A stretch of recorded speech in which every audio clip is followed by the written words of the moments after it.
بسم الله الرحمن الرحيم والصلاة والسلام على رسول الله haddii alla qadaro maanta waxaan wadaagi doonaa ujeedooyinka kala duwan ee loo isticmaalo ereyga jar. Jar mar waxaa loo isticmaalaa goow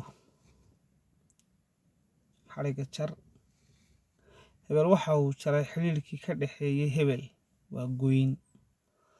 Mar kale jar waxaa loo isticmaalaa waranka ahminka ah ee dhoobada ama seylada la geeyo ee la iibiyo.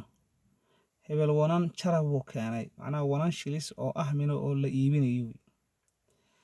Jar sidoo kale waxaa loo isticmaalaa daruurta, fadka, sagal jiidan caad jilicsan iyo jarar hilaacaya jidhaamaha afka marahaya iyo jababka ceegaaga shaqaqarida geedaha noqday iyo xamashka oo jiiq leh.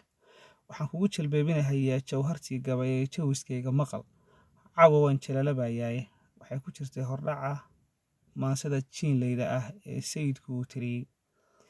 Mar kale jar waxaa loo isticmaalaa dalluunta ama hogobka dheer. Waraariya jar dheer wadiga xargagan hayga weecin oo hayga waabinina. Wad waa loo dhashay wax ka daran biyuhu miyay warinayaan. Ereyga jar baynu qaadanay maanta. Waad ku mahadsantihiin daawashadiina siina firiya haddii alla qadaro.